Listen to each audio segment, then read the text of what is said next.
નમસ્કાર વિદ્યાર્થી મિત્રો, મારું નામ બારોટ ચિરાગ કે. આજે આપણે ધોરણ 6 સામાજિક વિજ્ઞાન વિષયની અંદર પ્રથમ સત્રમાં ભણવામાં આવતા યુનિટ નંબર 2, જેનું નામ છે આદિમાનવ અને સ્થાયી જીવનની સફર, તેનો અભ્યાસ કરીશું. તો તેના અભ્યાસ કરતાં પહેલાં આપણે એની પ્રસ્તાવનાને સમજીશું. તો પ્રસ્તાવના. તો મિત્રો, પ્રસ્તાવનાની શરૂઆત એક નાનકડી વાર્તાથી કરીશ, જે તમે ધ્યાનથી સાંભળજો.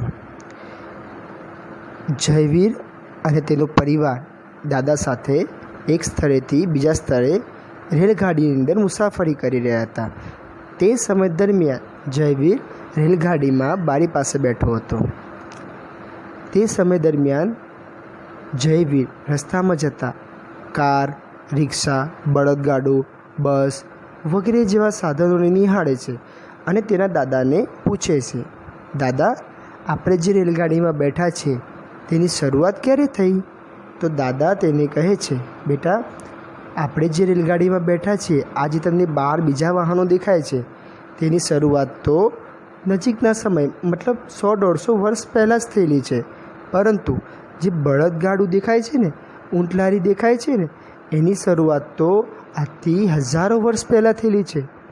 તો મિત્રો, આ બળદગાડું, ઊંટલારી વગેરે જેવા વાહનોની શરૂઆત આજથી હજારો વર્ષ પહેલાં એટલે કે આદિમાનવના યુગથી થયેલી છે. તો તેવા જ આદિમાનવોના આજે આપણે ગહનપૂર્વક અભ્યાસ કરીશું. તો તેના પ્રથમ પોઈન્ટની અંદર જઈશું, જેનું નામ છે આદિમાનવનું ભટકતું જીવન. મિત્રો, આદિમાનવનો મતલબ આપણે જાણીએ તો આદિમાનવ એટલે પહેલાંનો માણસ. આદિ એટલે પહેલાંનું અને માણસ એટલે માણસ. તો આદિમાનવ એટલે પહેલાંનો માણસ. તો પહેલાંનો જે માણસ એટલે કે આદિમાનવ જે હતો, એમનું જીવન ભટકતું હતું. એ નિશ્ચિત કોઈ સ્થળે રહેતા ન હતા. એ એક સ્થળેથી બીજા સ્થળે ભટકતા રહેતા હતા. આ ભટકતા જીવનના લીધે ઘણીવાર તેમને ઘણી બધી મુસીબતોનો પણ સામનો કરવો પડતો હતો. ઘણીવાર જંગલી પ્રાણીઓ સામે એમનો સંઘર્ષ થઈ જતો હતો અને ઘણીવાર એ મૃત્યુ પણ પામતા હતા. તો આ ભટકતું જીવન હોવા પાછળનું કારણ તેમનો રોજિંદી ક્રિયા એટલે કે જે રોજનો ક્રમ હતો. જેવી રીતે એમને ખાવા માટે શિકાર કરવો, શિકાર કર્યા પછી મતલબ એમના જીવનને ટકાવી રાખવા માટે સતત કાર્યશીલ રહેવું અને ભટકતા રહેવું, એ એમનો નિત્યક્રમ બની રહ્યો હતો. તો મિત્રો, આ શિકાર માટે ભટકતા રહેવું અને પોતાનું જીવન વિતાવવું, આ નિત્યક્રમ હંમેશા માટે એમને જીવનને રક્ષણ આપતો હતો. માનવીની આ અવસ્થા એટલે કે શિકાર કરીને પોતાનું જીવન વિતાવતો હતો અને એની આ અવસ્થાને હન્ટર એન્ડ ગેધરર્સ, શિકાર કરવો અને એકઠું કરવું, એવું કહે છે. એ નામે ઓળખાય છે. તો એક પ્રશ્ન તમારે નોટ કરવાનો રહેશે કે આદિમાનવનું જે પહેલાંનું જીવન, ભટકતું જીવન હતું, એને કયા નામે ઓળખતા હતા? તો હન્ટર એન્ડ ગેધરર્સના નામે ઓળખતા હતા. પહેલાંના જે આદિમાનવ હતા, એ ઘેટા બકરા જેવા નાના નાના પ્રાણીઓનો શિકાર કરીને પોતાનું જીવન ગુજારતા હતા. કે ઘણીવાર તો એવું પણ થતું, આખો દિવસ શિકાર કરીને કોઈ શિકાર ન પણ મળે, તો એ સમય દરમિયાન તે ફળો, લીલા શાકભાજીઓનું પણ આરોગતા હતા એટલે ખાતા હતા. ઘણીવાર તો એવી ઝેરી વનસ્પતિઓ ખાવામાં આવતી હતી, જેથી કરીને આદિમાનવો મૃત્યુ પણ પામતા હતા. કેમ કે એ જમાનાની અંદર એમને એવું ખબર નથી પડતી કે આ વસ્તુ ખવાય કે ન ખવાય. તો મિત્રો, આદિમાનવનું પહેલાંનું જીવન જે હતું એ ભટકતું હતું. એક સ્થળેથી બીજા સ્થળે ભટકતો રહેતો હતો અને શિકાર કરીને પોતાનું જીવન ગુજારતો હતો. બીજો પોઈન્ટ, ભારતમાં આદિમાનવના વસવાટના સ્થળો. મિત્રો, ભારતની અંદર ઘણી બધી જગ્યાએ આના આદિમાનવના વસવાટોના સ્થળો અને એમને લગતા કેટલાય પ્રકારના સાધનો, વસ્તુઓ મળી આવી છે.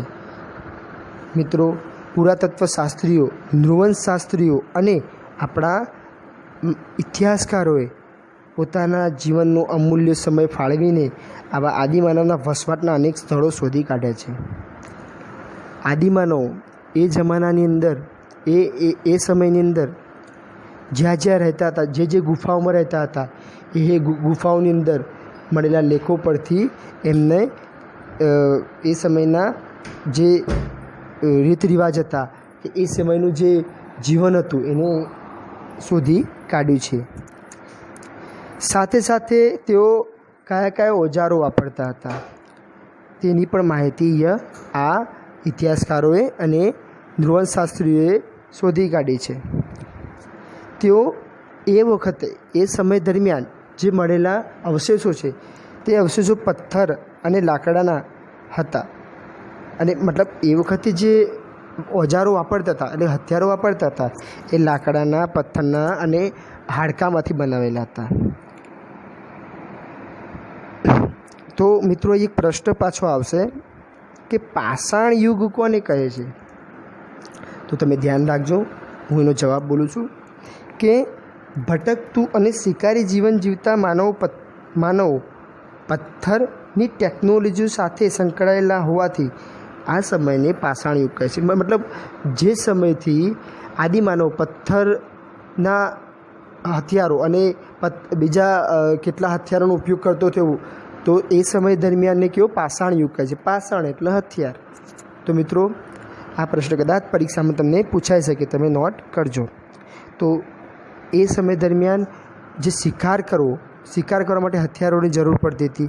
હાથથી તો શિકાર થઈ ન શકે, તો શિકાર કરવા માટે પથ્થરોના અને હાડકાઓના અને લાકડાઓના હથિયારોનો આદિમાનવ ઉપયોગ કરતો હતો. મિત્રો હવે આ પાષાણ એટલે કે આ ઓજારોનો ઉપયોગ તો આદિમાનવો લાકડા, પથ્થરમાંથી બનાવેલા ઓજારોનો ઉપયોગ કરતા હતા. આ ઉપયોગ વનસ્પતિ કાપવા, વૃક્ષોને કાપવા, ફળો પાળવા માટે, ફળોને કાપવા માટે ઉપયોગ કરતો હતો. ત્યારબાદ પ્રાણીઓનો શિકાર કરવા, પ્રાણીઓને ચીરીને ખાવા માટે તે આ ઓજારોનો ઉપયોગ કરતો હતો. જંગલી પ્રાણીઓથી, આ મહત્ત્વનો મુદ્દો, મેન તો એ જંગલી પ્રાણીઓથી રક્ષણ મેળવવા માટે જ આ જે ઓજારો હતા, આ જે પાષાણો હતા, આ જે હથિયારો હતા એનો ઉપયોગ કરતો હતો. પોઈન્ટ નંબર આના પછી ઓજારો પ્રાપ્તિના સ્થાનો. ભારતની અંદર ઘણી બધી જગ્યાએ, ઘણી બધી સ્થળોથી એવા પથ્થરોના, લાકડાઓના અને હાડકાઓના બનેલા હથિયારો પ્રાપ્ત થયા છે. તે પરથી આપણને ખબર પડે છે કે આદિમાનવો એમના સમયની અંદર આવા પથ્થરોના, હાડકાના અને લાકડાના બનાવેલા હથિયારોનો ઉપયોગ કરતો હશે. તમે પુસ્તકની અંદર દેખો, એનો ફોટો પણ આપેલો છે, તો એની પર તમે ધ્યાનથી જોજો. એ વખતે કે અણીદાર આમ છીછરા એવા આમ જે ધારદાર હોય એવા હથિયારોનો ઉપયોગ કરતો હતો. તેઓ વરસાદ અને જંગલી પ્રાણીઓથી બચવા માટે ગુફામાં રહેતો હતો. આ સામાન્ય વસ્તુ છે કે માણસ પોતાનું રક્ષણ જાતે મતલબ કરતો હોય છે. અને એ સમય દરમિયાન પણ આદિમાનવ પોતાનું રક્ષણ કરવા માટે ગુફાઓમાં રહેતા હતા. વિંધ્ય પર્વતમાળામાં આવી અનેક ગુફાઓ મળી આવી છે. નર્મદા નદીની આસપાસ પણ આવી ઘણી જગ્યાએ ગુફાઓ મળી આવી છે, જેની અંદર આદિમાનવના અવશેષો પ્રાપ્ત થયા છે. તો મિત્રો જો આપણે એક નકશો પણ પેજ નંબર 7 ઉપર આપેલો છે. તે દર્શાવે છે કે ભારતમાં કઈ કઈ જગ્યાએ આદિમાનવ વસવાટ કરતા હતા, કઈ કઈ જગ્યાએ એમના અવશેષો મળ્યા છે, એ દર્શાવી રહ્યા છે આ નકશાની અંદર. તમે ધ્યાનથી જોજો અને કંઈ પણ પ્રશ્ન હોય તો તમે મને જણાવજો. તો મિત્રો ભારતની અંદર આવા અનેક સ્થળોથી આવા ઓજારો અને આવા હથિયારો મળી આવ્યા છે, જે આદિમાનવોનું અસ્તિત્વ હોવાનું જણાવે છે. મિત્રો મધ્યપ્રદેશની અંદર ભીમબેટકા નામનું એક સ્થળ છે. પ્રશ્ન પૂછાઈ શકે છે, ધ્યાન રાખજો. મધ્યપ્રદેશની અંદર ભીમબેટકા નામનું એક સ્થળ છે. તે આદિમાનવોના વસવાટ માટેનું ઉત્તમ સ્થળ મળી આવ્યું છે. તેની ગુફામાં આદિમાનવે દોરેલા પક્ષીઓ, હરણ, લાકડાના ભાલા, વૃક્ષો, માનવોના લગભગ 500 જેટલા ચિત્રો મળી આવ્યા છે, જે પ્રકૃતિ રંગો વડે દોરેલા છે. મિત્રો હવે જો નીચે પેજ નંબર 8 ઉપર ભીમબેટકાની ગુફાનું ચિત્ર છે. તમે ધ્યાનથી જોજો. કોઈ દિવસ મમ્મી પપ્પા સાથે ફરવા જવાનું થાય તો આ સ્થળની મુલાકાત જરૂર લેજો. એના પછીનો પોઈન્ટ આપણે જોઈશું અગ્નિ અને ચક્રનો ઉપયોગ અને શોધ. મિત્રો, જ્યારે આદિમાનવો જે શોધો કરી છે એમના સમય દરમિયાન, તે શોધો અત્યારનો એક મોટો આવિષ્કાર મનાય છે. મિત્રો, પહેલાં જ તમે વિચારો કે અગ્નિ ના હોત, ચક્ર ના હોત તો કેવી મુશ્કેલીઓનો મનુષ્યના જીવનમાં સામનો કરવો પડતો હોત. તો મિત્રો, આપણે જોઈશું કે અગ્નિ ચક્રની શોધ. તો પહેલાં અગ્નિની શોધ જોઈશું. તો મિત્રો, હું તમને નાનકડી સ્ટોરી કહીશ. અગ્નિની શોધ કઈ રીતે થઈ મેં વાંચેલું છે, એના પરથી તમને આ વાર્તા કહી રહ્યો છું. તો એક દિવસ આદિમાનવ શિકાર કરતા હતા એટલે પથ્થરનું બનેલું કંઈ હથિયાર હશે એ શિકાર કરવા માટે કોઈ પ્રાણીને છૂટું માર્યું. આ હથિયાર છૂટું મારવાથી એ પથ્થર જે હતો, એક પથ્થર જ્યારે બીજા પથ્થરને ટકરાયો ત્યારે અમુક થોડાક એવા તણખલા ઉત્પન્ન થયા. એટલે આ આદિમાનવના મનમાં એક પ્રશ્ન ઉદ્ભવ્યો કે આને શું કહેવાય, આ શું પથ્થર ટકરાતા શું ઉત્પન્ન થયું. તો મેં આ જ પ્રવૃત્તિ ફરીથી કરી તો ફરી તણખલા થયા. તો 1-2 વાર આવી પ્રવૃત્તિઓ સતત કરતો રહ્યો અને ધીમે ધીમે પછી આ પ્રવૃત્તિનો ઉપયોગ એ અગ્નિ તરીકે ઉપયોગ કરવા લાગ્યો. તો મિત્રો, અગ્નિની શોધ આવી રીતે થઈ હશે એવું આપણે માની શકીએ. બે પથ્થરોને ટકરાવવાથી તણખલા ઉત્પન્ન થાય અને ધીમે ધીમે એમાંથી અગ્નિની શોધ થઈ. બરાબર. તો હવે આપણે અગ્નિની શોધના ઉપયોગો જોઈશું. તો આપણે એના ઉપયોગો તરફ જોઈશું. તો તમે ધ્યાનથી સાંભળજો. અગ્નિની શોધ થવાથી આદિમાનવોના જીવનમાં એક ક્રાંતિકારી યુગ જન્મ થયો. તો ભારતની અંદર ઘણી બધી જગ્યાએથી આ અગ્નિની શોધ થઈ છે એવા અવશેષો પણ મળી આવે છે. તો એક IMP પ્રશ્ન કદાચ પૂછાય છે કે તમે નોટ કરજો. દક્ષિણ ભારતના કુર્નૂલમાં એક ગુફા મળી આવી છે જ્યાં રાખના અવશેષો મળી આવે છે. દક્ષિણ ભારતના કુર્નૂલમાં એક આદિમાનવની ગુફા મળી આવી છે, ત્યાં રાખના અવશેષો મળી આવ્યા છે. તે જણાવે છે કે અહીં આ આદિમાનવ અગ્નિથી પરિચિત હશે. આજથી લગભગ 11,000 વર્ષ પહેલાં માનવીએ અગ્નિનો ઉપયોગ કરવા લાગ્યો હશે તેમ ઇતિહાસકારો જણાવે છે. એના ઉપયોગ જોઈશું. હવે અગ્નિની શોધ થવાથી આદિમાનવના જીવનમાં એક ક્રાંતિકારી પરિવર્તન આવ્યું. હવે જે ખોરાક કાચો ખાતો હતો, હવે એ ધીમે ધીમે ખોરાક પકાવીને ખાવા લાગ્યો. જે કાચું માંસ ખાતું હતું, હવે રાંધીને ખાવા લાગ્યો. ત્યારબાદ એ અગ્નિ વડે ઠંડી સામે રક્ષણ મેળવવા લાગ્યો. દેખો, જેમ સમય જતો તેમ આદિમાનવનું મગજ વિકસિત થતું ગયું.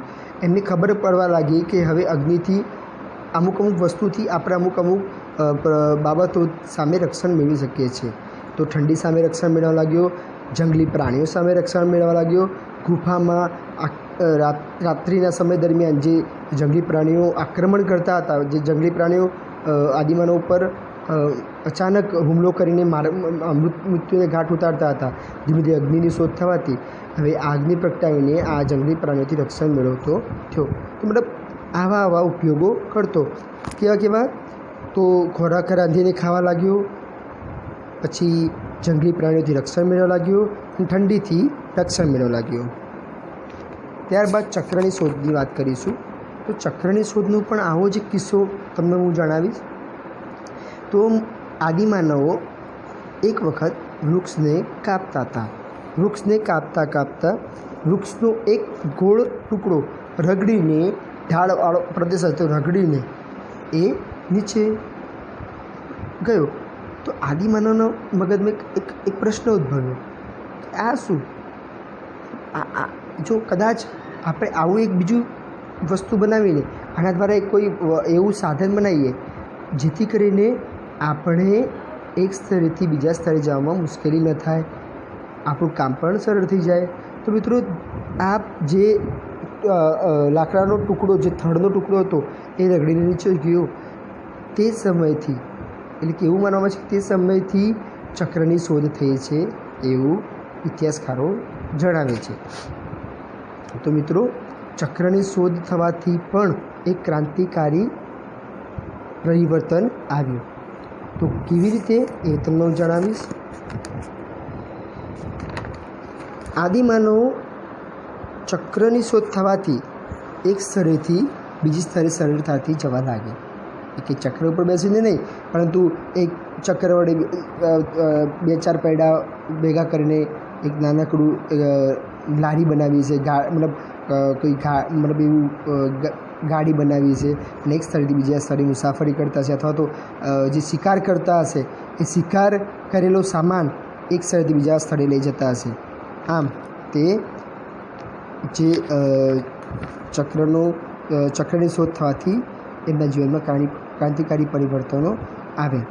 તો એનો ઉપયોગ એ તમને કહ્યું પ્રમાણે ચક્રની શોધથી જીવનમાં પ્રગતિના ચઢાણ થયા. તેઓ પૈડું વગેરે બનાવીને માલ સામાન એક સ્થળથી બીજા સ્થળે લઈ જવા લાગ્યા. શિકાર કરેલા જીવો તો એક સ્થળેથી બીજા સ્થળે આસાનીથી લઈ જવા લાગ્યા. તો મિત્રો, હવે જોઈશું આપણે એક બીજો પોઈન્ટ, પર્યાવરણમાં બદલાવ. મિત્રો, તમે જુઓ છો કે દરરોજ કંઈક ને કંઈક ચેન્જિંગ આવતું રહ્યું છે. તો એ સમય દરમિયાન પણ પર્યાવરણમાં જબરજસ્ત પરિવર્તનો આવ્યા. તો કેવા પરિવર્તનો આવ્યા સાંભળજો. આજથી લગભગ 12,000 વર્ષ પહેલાં વાતાવરણમાં વ્યાપક બદલાવ આવેલો. તાપમાનમાં વધારો થયેલો. તાપમાનમાં વધારો થવાથી વનસ્પતિના ઘાસના મેદાનો ઊભા થયા અને પછી ઘેટા બકરા જેવા તૃણાહારી પ્રાણીઓની સંખ્યા વધી અને આનો લાભ આદિમાનવને મળ્યો. આદિમાનવોને માનસિક વિકાસ થવા લાગ્યો. મિત્રો જુઓ, પર્યાવરણ બદલાવ થયો એટલે ધીમે ધીમે જે તૃણાહારી પ્રાણીઓ હતા, હવે એ તૃણાહારી પ્રાણીઓ વધવા લાગ્યા અને આદિમાનવ જે હતો હવે ધીમે ધીમે શિકાર તરફથી પાછો વળીને એ જે પ્રાણીઓ હતા એને પાળવા લાગ્યો અને એમનું રક્ષણ કરવા લાગ્યો. તો તેઓ પાલતુ પ્રાણીઓને પાળવા લાગ્યો અને એ પ્રાણીઓનું રક્ષણ કરવા લાગ્યો. તેમના જીવનનો પ્રથમ સાથીદાર કૂતરો હતો. કદાચ પ્રશ્ન પૂછાઈ શકે કે આદિમાનવનો પ્રથમ સાથીદાર કોણ? તો કૂતરો એ વફાદાર પ્રાણી માનતા હતા એ જમાનાની અંદર, એવું જાણવા મળે છે. ધીમે ધીમે ઘઉં, બાજરી વગેરે જેવા અનાજ ઉગાવા લાગ્યા, વરસાદ પડવા લાગ્યો. આમ ધીમે ધીમે આદિમાનવની સારી જિંદગી જીવવા લાગ્યો. ત્યાર પછી તો આપણે પોઈન્ટ જોઈશું સ્થાયી જીવનની શરૂઆત. મિત્રો, આદિમાનવના જીવનમાં ખેતીની શરૂઆત થતાં ભટકતું જીવન છોડીને તે સ્થાયી જીવન જીવવા લાગ્યો. તમે જાણો છો કે ખેતી કરવી હોય તો 1-2 દિવસમાં કોઈ પાક ઉગી શકે નહીં. હવે ધીમે ધીમે આમ આદિમાનવોને ખબર પડવા લાગી કે જો કદાચ આપણે આ જગ્યાએ પાક ઉગાડવો છે, ખેતી કરવી છે, તો આપણે